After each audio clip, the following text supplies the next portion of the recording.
I hope you are all enthralled by the amazing African voices. And someone at my table was saying that South African people are amazing, that they can sing with very little instruments.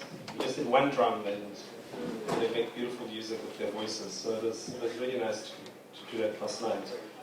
So before we get started, I just want to say that we would like everyone to please fill in an evaluation form, which I think should be in your on your tables. If you can do that, please. It's from Dr. Sorrell's student and Gordon Donner. She'll pass it around. And it's a very simple form, just to looking at content, process, and outcome. Just a simple basic evaluation form. If you can please do that this morning, that'd be great. Usually when we leave this thing till the end, no one gets, they're never done, so let's try and do that. So I'm just going to spend a few minutes recapping from yesterday. I thought we had a wonderful beginning, a very wonderful start to the meeting yesterday. And so we're really looking forward to a second day of excellent talking and connecting. It was really nice to get a little bit of a recap, a little bit of a reminder of Chet from Greg in the morning, which I thought was very much on point, which set the stage for the kind of discussions that we're going to have during the day and during this meeting yesterday. Obviously, the highlight was the keynote speech that was given by Dr. Satcher, who I was very impressed that he actually stayed with us the whole day yesterday and interacted, and is actually back again this morning to do more interactions. So we're really pleased to have you, Dr. Satcher. It's wonderful. In our country and on this continent, we hardly have any amazing statesmen like you who are able to engage with young people and have meaningful discussions, so it's great. And I think it bodes well for what we're trying to do. Three things that I think are important for us to talk about, or maybe for me to highlight yesterday, was that the one thing that kept being repeated all the time was that we have to be opportunistic. We gotta seize the moment, or take, so if your country is doing lots of work on HIV, you've gotta try and get mental health on there. If your work is doing lots of stuff on maternal health, you've gotta try and get mental health to be on there. So a lot of that was what was repeated a lot yesterday. There were a number of issues that came up about how do we push mental health to be in the forefront of our policymakers, and I think that was the one word that everyone was talking about, was saying we really need to make sure that we can seize the moment when the opportunities, we are ready to do so. The other thing that came up, I think, which was also I thought was important, was that this is not a sprint race. The work that we're doing is not a 100-meter sprint. We don't have to all be Usain Bolts. We could possibly look to the Ethiopians and the Kenyans and be long-distance runners or marathons, because it is really a long-term stuff. I was quite surprised when Dr. Satcher said, after wonderful collaborations, it took them more than 10 years to get things passed and into law into the United States. So for young psychiatrists like me, 10 years seems like a very long time. So yeah, we have a lot, so we need to persevere, and it's not a sprint, and it's definitely a marathon. And then the last thing that came up last night was that clearly there are lots of issues that are very similar in all the fields that we're working in. So whether you're in South Africa, you're doing forensic mental services, whether you're in the Eastern Cape of South Africa, or you're in Ghana, or in some, United States, parts of the United States where there's under-services and with low resources as well. So there's lots of similarities around the kind of work or challenges that are facing us. So we are really looking forward to, again this morning, to try and tease those out so that we can find a way to try and work together. As I was saying to Dave Henderson yesterday at the end, I think this was a great start. But the underlying there's a bit of anxiety amongst the young people. The underlying thing was like, please let this not just be another talk shop, another talking. And so we are really looking forward to this afternoon when we're actually going to start looking at concrete things that we want to do from this meeting going forward. So if people have those already in their minds, please jot them down, and Mashadi is going to take us through that process of what is this African Global Mental Health Institute that we want to envisage, what does it mean, and then we're going to take it from there. Because it's been a great meeting, so we really want to make sure that we have solid outcomes coming out of this meeting. So that's the recap, the brief recap that I wanted to give on. So I'd like to now hand over to, is it Alta, are you chairing this one? Yeah, so you can please continue with your panel. Thank you very much.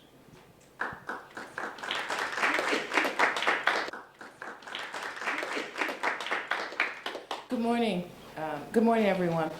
I'm Alta Stewart from Memphis, Tennessee in the U.S., and I'm chairing this morning's first panel on training and education, bridging gaps in capacity. My co-panelists are seated to my right, and we have been informed by our official timekeeper that we have less than 8 minutes per person. So I will get the high sign, and then I will say to them, stop, or some nice. Or some nice, reasonable equivalent of stop, like staring them down, Sam. And we're going to go in the order that you have in your program for ease of remembering who said what. So we will start with Dr. Opoku. All of our bios are in the program booklet, so please take a moment to read them, as well as the summaries of our presentation, since there are no slides and we have less than 8 minutes. Okay, Sam?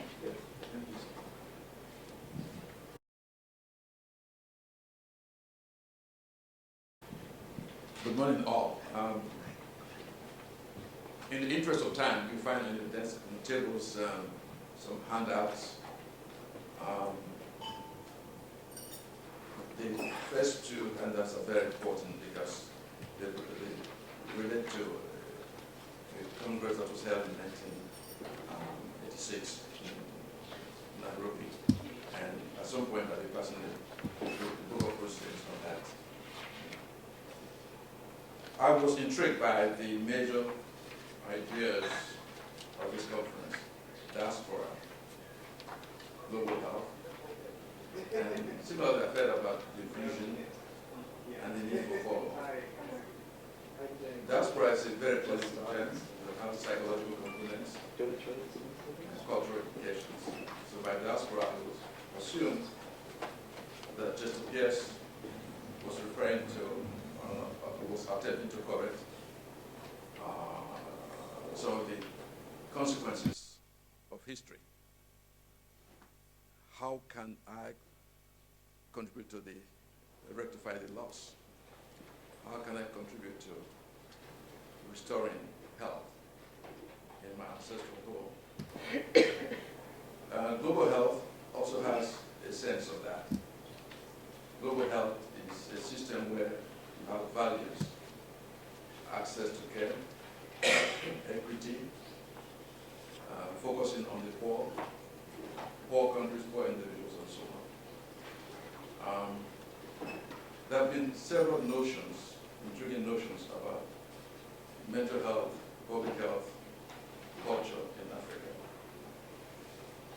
Being said that in a world where far more than half the inhabitants live under the menace of hunger, serious disease, and early deaths, where smallpox, malaria, plague, cholera, and undernutrition affect many hundreds of millions, the situation of psychiatry is not unlike that of public health in the great Bastille period of our part of the world. Ollie worked in Uganda and also for the WHO, I believe. He said that there seems to be a tendency for some writers, especially psychiatrists, to talk of Africa and Africans when in fact they are referring only to their own experiences and their research amongst the patients with whom they have worked. Audrey Lewis was a prominent psychiatrist who worked in the Institute of Psychiatry in University of London. He said there's a talk of putting too much stress on the cultural aspect of strange forms of mental disorder. Fast forward, we go to 1986, a conference that was held in Nairobi, Kenya. I happen to have a unique position because I was a member of the Black Psychiatrists of Africa, Black Psychiatrists of the United States, a member of the African Psychiatrists, and also a member of the APA. And Benitier, who was a psychiatrist and professor of psychiatry in Guinea, gave a lecture and asked those questions which you'll find in my abstract. Is it time for training in psychiatrists as a medical specialty? Why should we train psychiatrists in Africa? And if you look at those 6 questions, there's some relevance for today. What's the role of psychiatrists in integrated care? Should we call them psychiatrists? He also mentioned the prominence of organic basis of mental illness in Africa. And we need to train psychiatrists in both psychological basis as well as biological basis. I made some observations at that congress, and I noticed that some of the Africans who were there lamented the fact that they didn't have any opportunities for research. But I felt they had plenty of opportunities for research. I do believe in single case histories. I do believe in relevance, and in fact, my Weissman, when she was in Yale, told me that you should work with the patients at your disposal, not search for something else. So, take into account my own experience. I've not worked in Africa, but I had the opportunity to study in several institutions. I had clinical training at Hebrew University in Jerusalem. My real desire was to go to Edinburgh University, which I did later. I got my degree from Edinburgh University. I worked in London, then University of Pennsylvania, Vanderbilt, and area. So I've come up with some basic observations and recommendations in terms of what I think the training should consist of. One, I think the training should have a firm foundation, theoretical foundation, and I do ask all my graduate students to read 2 books.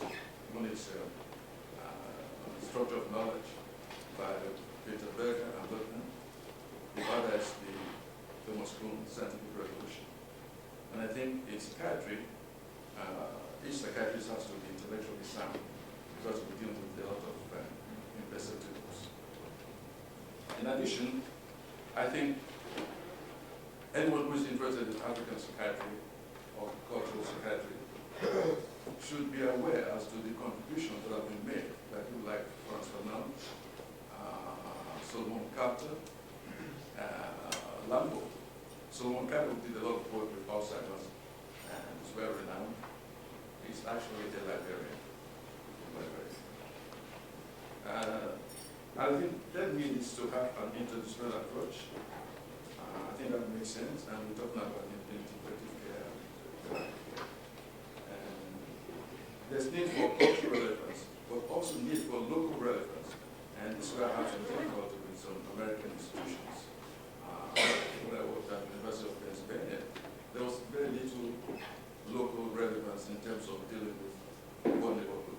Tempo was different, Panama was different. I think a charge for universities should be to deal with the most difficult population that you have. The curriculum should emphasize research. As I said, we have to show rigor in our preparation for work. Thank you. Just give me 10 seconds. And I think The official timetable says we must. Okay. So There will be time for questions. lastly, I think we have to be flexible, and I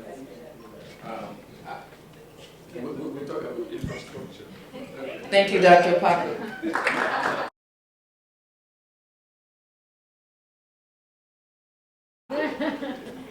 My topic today is, thank you, Dr. Paco, and I appreciate your understanding of the need to move on. My topic today is Adverse Childhood Experiences, the Global Health Problem. You have in your booklet the summary, and I will share with you that when I began putting this together, I immediately asked myself, because of the nature of this meeting, WWCS, what would Chet say? And for me, my recollection of Chet goes back to the formation of the Black Psychiatrists of America, which Chet was the first president of, and I the later in the organization's history president of.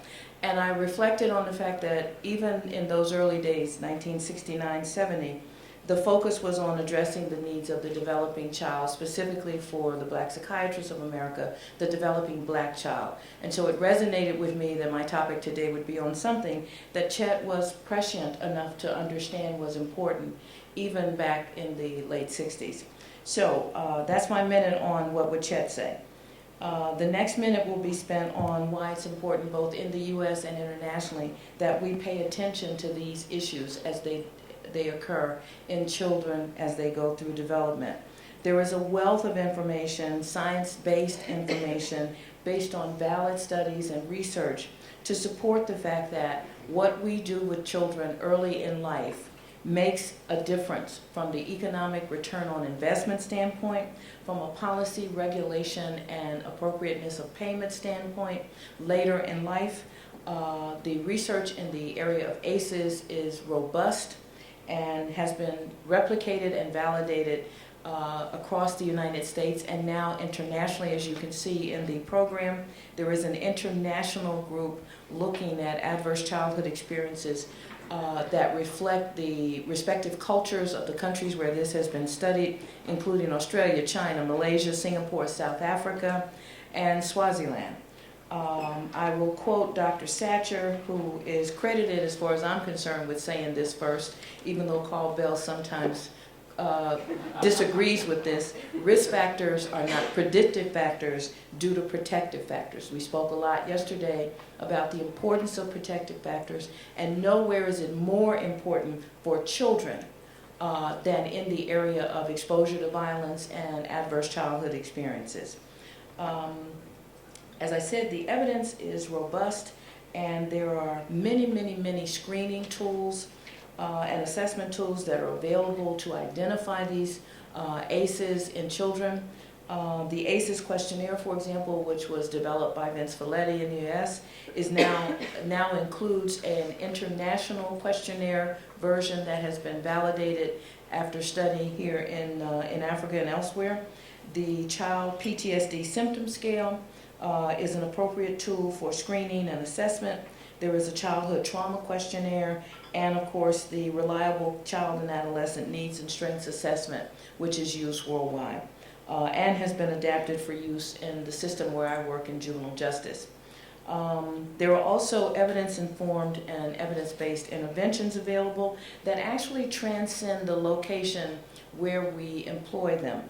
They are used in schools and juvenile justice systems and the child welfare system, and include evidence-based interventions like trauma-focused cognitive behavioral therapy and CBITS and PBIS and some other acronym soups of interventions that are available throughout the U.S. and are being adapted for use internationally. I think the important takeaway around ACEs as a global problem is that across the world, children are regularly and continually exposed to things in their early lives that subject them to levels of trauma and experiences that make a profound impact on them in their development and that will, in fact, create problems for them in adulthood. The challenge that we face, whether it's in the U.S. or abroad, is how do we make the best use of the science that we have to address these needs in an efficient, effective, and realistic way, adapted for use in the various places where we know these things happen. And then what do we do with the information we gather so that we can make better policy, we can regulate better how these things are used, and we can demonstrate the cost effectiveness of early intervention and prevention in many cases, the getting upstream that we've been talking about, to assure that we are doing the best for the children who, as Chet said in the formation of the Black Psychiatrists of America work, who are in fact the future of the race. And he was speaking directly to the U.S. African American. But I would think that today he would say that are important to the development of children throughout the African diaspora. Thank you.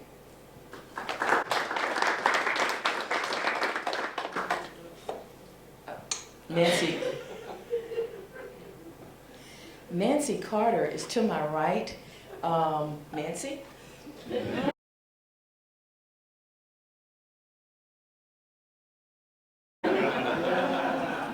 I'm assuming that you all have figured out by now that we're very good friends.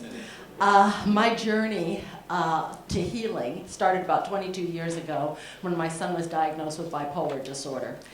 It has been a long, arduous journey of healing.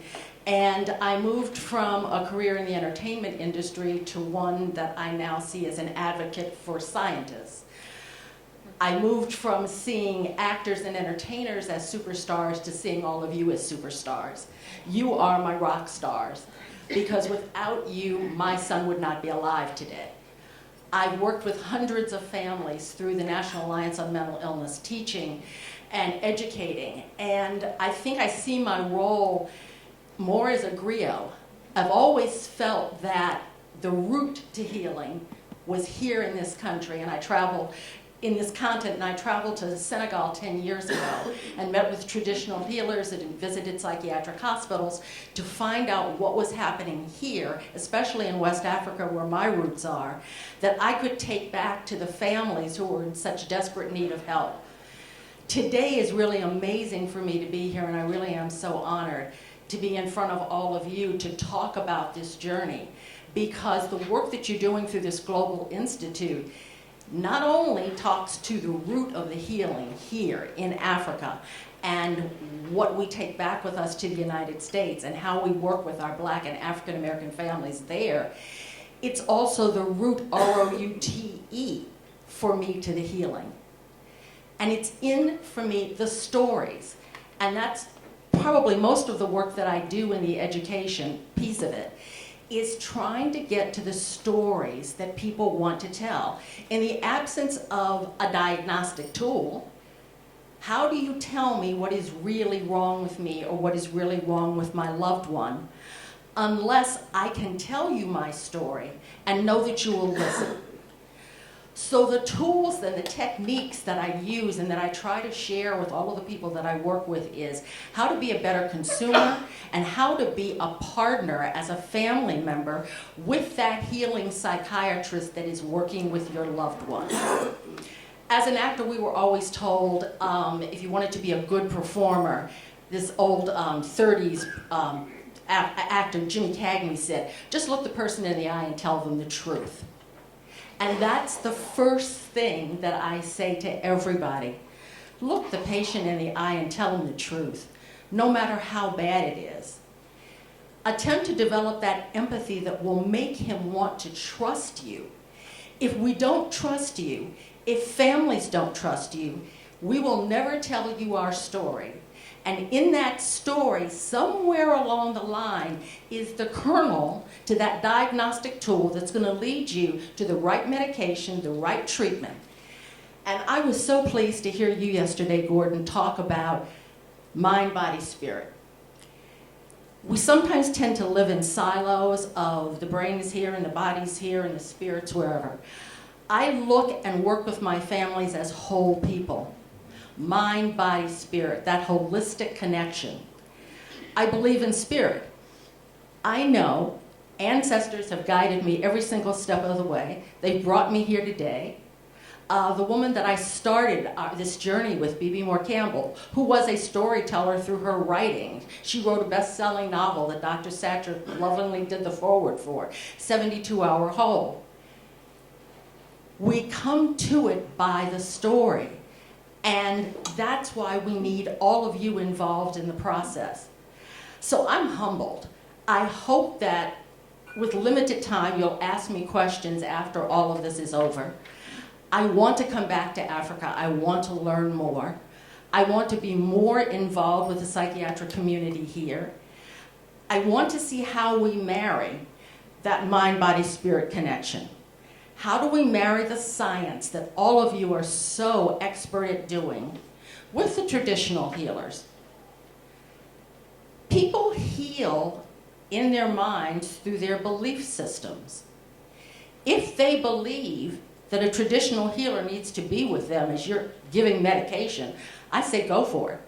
Whatever it takes to get people to maximum wellness, that should be the responsibility. And that should be part of the teaching. I tell my families when working with all of you, keep a journal. We all know about managed care. You can't always listen to everybody's stories. But they can write it down for you when they're not there. That family member might not be able to get information from you because of legalities, But they can write it to you, they can send it to you, they can leave it in a message on the telephone. So I try to give the families techniques to be better partners with you so that ultimately you end up being able to heal all of us. We need you so much, but we also need you to listen to us. And that's what I try to do.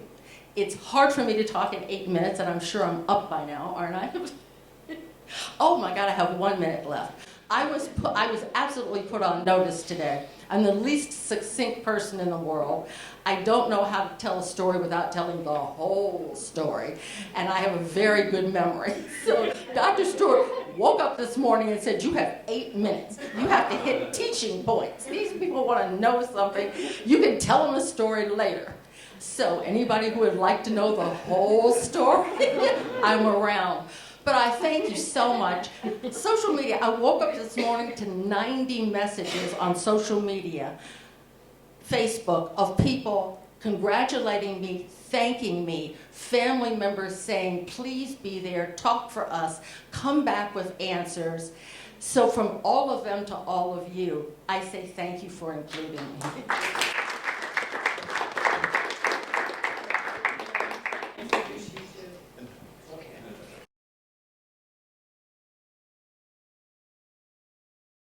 Thank you very much. Just so I don't go over my time, allotted time of 30 minutes, I start. Good morning, everybody. Yeah, Nancy, I think there's second on your topic. I contributed to the chapter with Professor Patrick Nkulebu here in the University of South Africa on the psychotherapy in indigenous context, a Ghanaian contribution towards provision of a culturally competent care in the Handbook on Theoretical Perspectives on Indigenous Knowledge Systems in Developing Countries. And just like you were reading my chapter in that book. So it's on the IGI platform, global platform, you can have a read. Yeah, so quickly, if you look at the summary I have in the book, education in psychiatry really predates what you see in the book. And yesterday I made reference to the West African College of Physicians, which used to or has been training psychiatrists traditionally within the West African region, and how we were muzzled out of it somehow, but it's still there, still very functional, up to date. In the period that I came out of medical school to see it, it hadn't trained more than 3 or 4 Ghanaian psychiatrists over decades. Then in 2003, the then government of John Kufuor decided to, by an act of parliament, to establish a postgraduate medical college fashioned in the order of a medical school, so that when you enter, you have a definitive time of completion. And each year you must proceed to the next level because your government-sponsored scholarship was time-bound, beyond which you would have to finance the, you were allowed, I think, 1 more year of sponsorship, and when that elapsed, then you would have to find monies to finish up. So everybody was eager to finish, and you had a period of 3 to 4 years to finish your specialization. Except, I think, one specialty, I think, I'm not too sure which one it was, but that was exceeding 4 years. So that was christened the Ghana College of Physicians and Surgeons, with a division of physicians and a division of surgery. And so we have 2 presidents of those divisions. And this dramatically, reduced the brain drain to Western countries mostly. So there was a promise of new faculty of psychiatry, Ghana College of Physicians and Surgeons. Opportunity for medical graduates like me, who were the first batch of enrollment into the psychiatry program. Like I said, government-sponsored, definitive number of years to complete. So, when you enter this year, I have 3 or 4 years to finish. And there was only one site that was a major challenge, in Accra.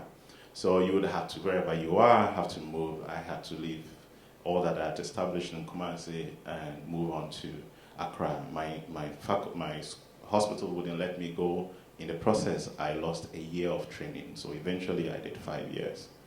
So, so emerging challenges of the faculty. We just had about 5 trainers put together, and all were general adult psychiatrists.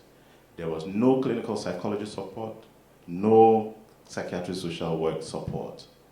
And all trainers being adult psychiatrists was difficult to get the needed skills in the various subspecialties. And there was no real structure. I remember after a year in Accra, I asked myself, what am I doing here? Because it was all work, work, work. And I said, well, it's about work, work, work. I could do it in Kumasi. So why should I travel all the way to Accra to just work, work, work? Nobody was teaching you anything, and so on. Now, early opportunities. I noticed immediately within a year that we had our diasporan senior colleagues who were coming home, not for us. They were coming to give back to their alma mater, which is the first medical school in Ghana, University of Ghana Medical School, which used to be called the Ghana Medical School because it was the only one. And a lot of them, about several of them in Toronto, USA, UK, they were coming back, and they could come like every quarter. You could have like 14, 15 of them coming to spend varied periods, like a week, 2, depending on their schedule. And for the quarter, you see them coming in droves. So I thought to myself, they come to take the medical students in the hospital, so why don't I seek their help? So we spoke to them, they agreed to teach us. So they started to teach us, and that is how come I got trained. Now, what are the subsequent challenges? The aspirant psychiatrist visit began to wither towards the end of my training. Why? There were inherent conflicts with the local few psychiatrists. One, we began to notice that some of the knowledge structures that were being imparted onto us was obsolete. And we're beginning to implement some of the new ideas, and then there was conflict. How dare you come into my territory to take advantage of my students? And I was privy to a stinky email that went out to them. And then all of them said, oh, okay, then we stay back. So currently there are only 2 or 3 of them who still come regularly. So that was the beginning of problem.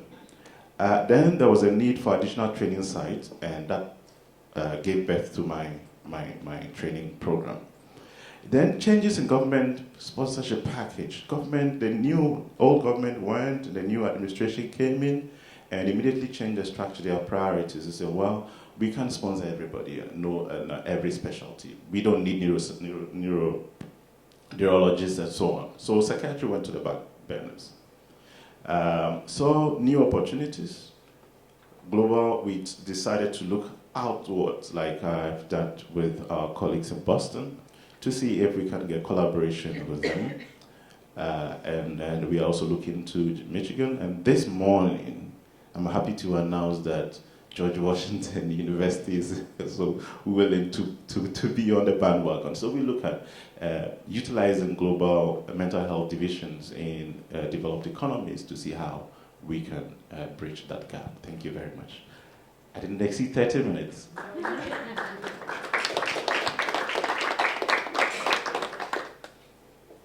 I think we will give you the award for not exceeding 30 minutes exceedingly well.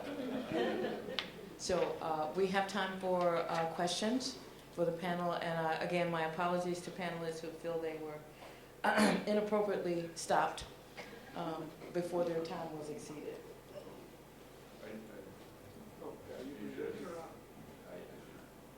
Go with my 8 minutes? Okay.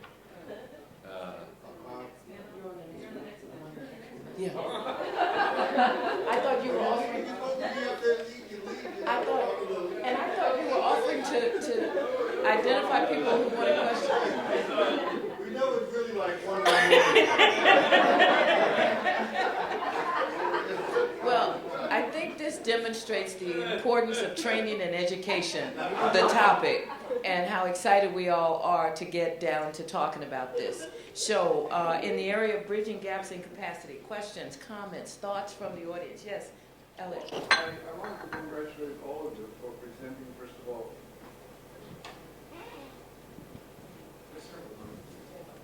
I want to congratulate all of you for your presentations and for raising a number of issues that are extremely important for Africa and for global mental health and health education. But particularly for the purpose of this meeting, the thing that is most important, beside the fact that we created this evaluation form that Joanna and Gordon did this morning, we want to not this be just another meeting we attended.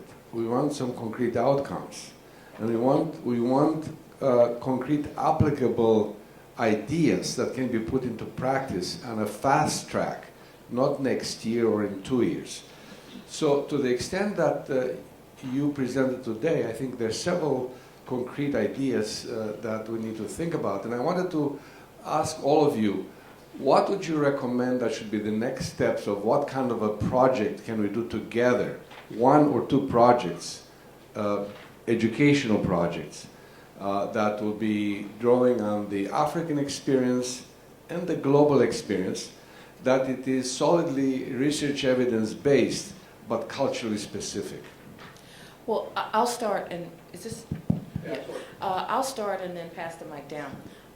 In the area of ACEs, if you read the summary in your program, you'll see that right here in South Africa there has been some work done to customize, if you will, the ACEs survey questionnaire, the work around specific research related to ACEs and other childhood exposure to traumatic or violent experiences. And so one concrete thing would be, we in Memphis are already working, unbeknownst to me before I got here, we're already working apparently with BMC around some joint projects where education training, you didn't know either, did you? Greg's been keeping secrets from us both. But we apparently, he's apparently been in touch with the folks that I work with in Memphis around this, so we've already expanded into a national effort. And I would assume that if we can identify who in South Africa was doing the work on ACEs to put together the Bonga, so you know? So we have in the room a trio of people who should be talking about how we can join forces to craft something that allows us to study both in the U.S. and here what we really know and can learn about ACEs, and then how to use that information from our standpoint for the things I was talking about, which I assume are going to be relevant here too, whether it's the quality of services, identifying better prevention tools and assessment and screening tools, and then figuring out how to convince the people who pay for services to put more money into these kinds of services so that we can get upstream of this. That's one concrete thing from the ACEs standpoint. And also, one of the efforts we're doing in the States is to begin to engage with healthcare professionals. This has mostly been left to the purview of people with an interest in this, which is mostly the researchers looking at this. We've got to figure out how to adapt this so that it makes its way into the clinical setting where pediatricians, when they do their well child checks, are using these screening tools, where primary care docs and psychiatrists and other behavioral health professionals are doing the kinds of things with this information that will make a difference in the outcome for people. Can I go next? One of the concrete things that I would love to see happen is the National Alliance on Mental Illness that I was associated for many years has an evidence-based family-to-family education program, biopsychosocial program, 12 weeks for families, teaching families, evidence-based. It was, for me, not culturally relevant. We worked in my chapter to expand on that. I'd like to see us take a program like that and work on it here, and also work on it in the States to get more family involvement. The more families are educated about mental illness, the better they partner, the better advocates they make at a policy level. And so that's something concrete I would be willing to work on. Yeah, thank you. I'm biased also. Training with research that from my experience, impacts service in a lot of ways. So, one, we have not the capacity to train. We don't have many psychiatrists, and most of us are general psychiatrists. So, one of the things that I would want to see, the second tier, is funding for our new trainees. So I would want to see global divisions of developed economies partner with us using what we've piloted with Boston now, cheap internet modes, and routing that model through the existing training institutions like we have in the Ghana College of Physicians and Surgeons, recognizing that model of teaching and training and research.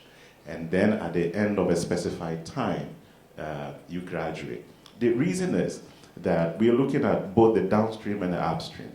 Africa and in Ghana, there's an explosion of the middle class who are demanding, surprisingly, the sophistication that you'd find in the US or in the UK. So we cannot just say we want to just train anyhow and let them and unleash them onto the society. We will still not be adequate because in Ghana we have a population on the upper middle class that travel to the US, to the UK, and to South Africa for psychiatric care, and they spend so much. So some of the times when I engage with some of them, I say, can you spend a fraction of, just spend your air ticket, for example, and get what it takes to get in South Africa or in the UK or in the US? Because they are asking the questions your patients are asking in the US. It's not say, let's structure it in a way that would give that kind of sophistication, and that will also bring the research component. Thank you. Several years ago, somebody came to me and wanted a psychotherapist. He was a 45-year-old man who at that age wanted to become an actor. And I told him that all the psychotherapy I know, I learned from my grandmother. So you have to be comfortable about what you're doing. Don't imagine that there's something fantastic in the United States. I said this seriously. And I think we have to adopt the model where there's a give and take. Funding should not be a major factor to drive that relationship. I didn't have the point to talk about what I consider should be a wider conceptualization of infrastructure. Infrastructure is not only the building administration, but attitude, the culture, several of us belong to the international group of the American Psychiatric Association, and I announced in that group that I'm interested in contacting several colleagues of mine if they might be interested in providing long-distance learning to a place like Sudan or Chad. Sudan has two psychiatrists only in space. Just a quick addition. In my view, in the current challenges that we have, funding is very key. I have lost 5 residents in under 1 year. 5. Because they've been asked to pay out of pocket. You understand? And there are challenges to that. Now, government has changed its policy. They're looking at OBGY and pediatrics and not to psychiatry. So it's really a key part of it. And that's why I brought it up. In terms of psychotherapy, yes, I do agree that there's nothing new or fantastic about the US, but we need a skill set to be able to recognize what we have and utilize it. And that is the kind of partnership I'm talking about. I encourage you and Sam to have that conversation, as Shadi advised us yesterday, outside of this panel. But it's a good conversation to have. Dr. Hickling? And who has the next microphone? Unloved brothers and sisters, good morning. It's really a pleasure to be here with old colleagues and friends and maybe not so old colleagues and not so old friends. We're from the Caribbean, we're from Jamaica, and I think I can do without a mic, but but it's really a pleasure to be here with you here this morning. And this is my wife and I, we are working with an institute in Jamaica out of the University of the West Indies that is really been established for the prevention of mental illness. In other words, we have spent 50 years working on how to cure, how to treat established mental illness. And we are now very clear that our focus has to be on the prevention of mental illness, and that we have to deal with the children, we have to deal with the first three years of life, and the second window, which is the 8 to 10 year of life. We are working specifically with the children in grade 3 and grade 4, and we have created a cultural therapy program which combines a psychotherapeutic aspect with the cultural mores of the people who we work with, the children we work with. We have worked on an evidence-based program. We have excellent results of the fact that we have been taking psychiatry to school. We have been taking psychiatry to the schools, and we are working with getting the psychiatry that we know we can never provide enough psychiatrists and enough psychologists. So we have taken this issue to the teachers and the guidance counselors. In Jamaica, we have 25,000 teachers, and we are now trying to teach the teachers how to combat complex trauma in children. And we have worked out techniques which we are quite happy to share with you and with Africa, with the United States, all around the world. We now have evidence-based data to show that when we get these badly behaving children and underperforming children, that if we use these methodologies, which are now tried and tested, we can flip them very quickly. And when we flip them and follow them through into the adolescent and adult years, we find that they are no longer delinquents, but they are leaders in their schools. So I really would like to make this comment.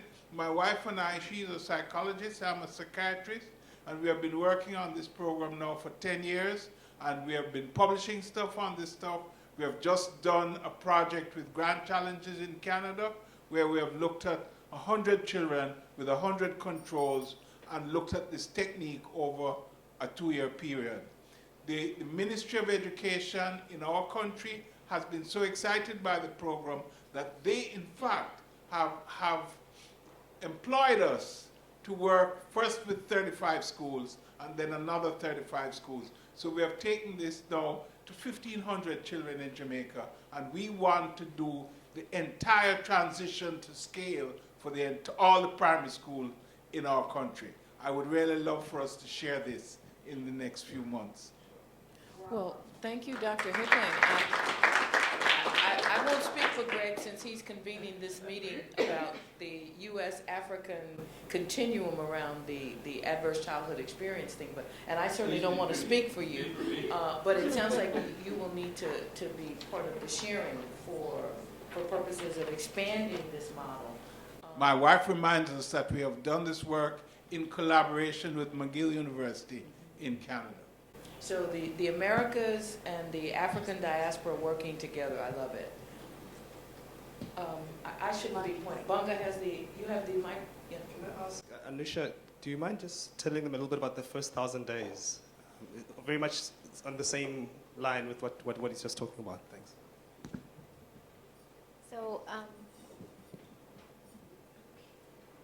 So I'm a child psychiatrist in Cape Town.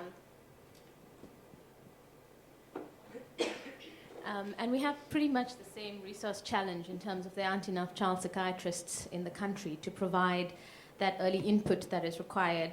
And something we've been quite successful in is partnering with a partnership with the Department of Education, as well as the Department of Health, and Social Development. So it's a intersectoral collaboration with the First 1,000 Days of Life international movement to promote early childhood development. And I think so far we've been doing it for 2 years, and what's really been probably similar to your experience without so much structure is that we have a very good relationship with the Department of Education for exactly that reason, to try and upskill allied professionals, whether it is in education, occupational therapy, professionals that are in the community, that are providing rehabilitation for children with special needs, social development, to ensure that moms who are pregnant and stressed out and have high levels of intimate partner violence are actually accessing care early on. So we're looking from conception through to the first 18 months of life and taking it beyond that. And there are quite a few success stories, starting off with the Department of Education, starting off with providing early childhood development centers. So in those containers that you have, that shipping containers, and they use them as mini creches in townships, who really are underprivileged areas where moms have to leave very early in the morning to do domestic work out in the cities. And so the idea that someone's just looking after their child is not good enough. And part of the First 1,000 Days initiative in the Western Cape has been to upskill those early childcare workers into recognizing what are potential risk factors and trying to sort of renegotiate that to become a resilience factor. So kind of speaking to the idea that you don't need a psychologist and you don't need a psychiatrist to do the actual intervention. You need the psychiatrist and the psychologist to almost upskill other people who are working at face value at grassroots levels. So it's obviously a work in progress, but it's speaking to what we're saying, that early childhood adversity is preventable if people are aware of it quite early on. One last question. You know, we talk about sophistication. We talk about evidence-based practices and so forth. At least from the Ministry of Health perspective, one of the most important issues that we deal with is equity. Equity, equity, equity. It's so hard to talk about sophistication when millions and millions of people don't have the basic services, basic services, antibiotic medications. Millions of people. Yes, the middle class is rising. Yes, it has got dispensable income and everything. But from a political aspect, or from the Ministry of Health aspect, where do you put your money? That's scarce money. What about those millions of people all over the country? They just don't even have those basic, medications, for antipsychotic medications and so forth. Where do you put your money? In terms of sophistication? Hell no. So when we're talking about evidence-based practices, what evidence-based practice are we talking about? To work with the worried well? The middle class, the upper class? Who can afford to go to Hong Kong? Who can afford to go to New York? Where do you put your money? You see, sometimes, when we're in such a group, we tend to forget those people who just don't have anything, not the basic services. And don't forget, Ministries of Health have got the responsibility to provide access to services to those who are down and out. So sometimes when we're talking about sophistication, evidence-based practices, we have to think of equity. If we don't do that, we are the ones who are being elitist. We're the ones who are just segmented society and said, forget the hell with the rest. Millions, I'm not talking about thousands, I'm talking about millions and millions of people I'm talking about. So when we're deliberating in such a forum, let's not forget, at the end of the day, if it's access to all, not to the selected few. That's my message. Well, what a note to end on. Thank you for the reminder. Equity, equity, equity. We transition to the next panel now. Thank you very much on behalf of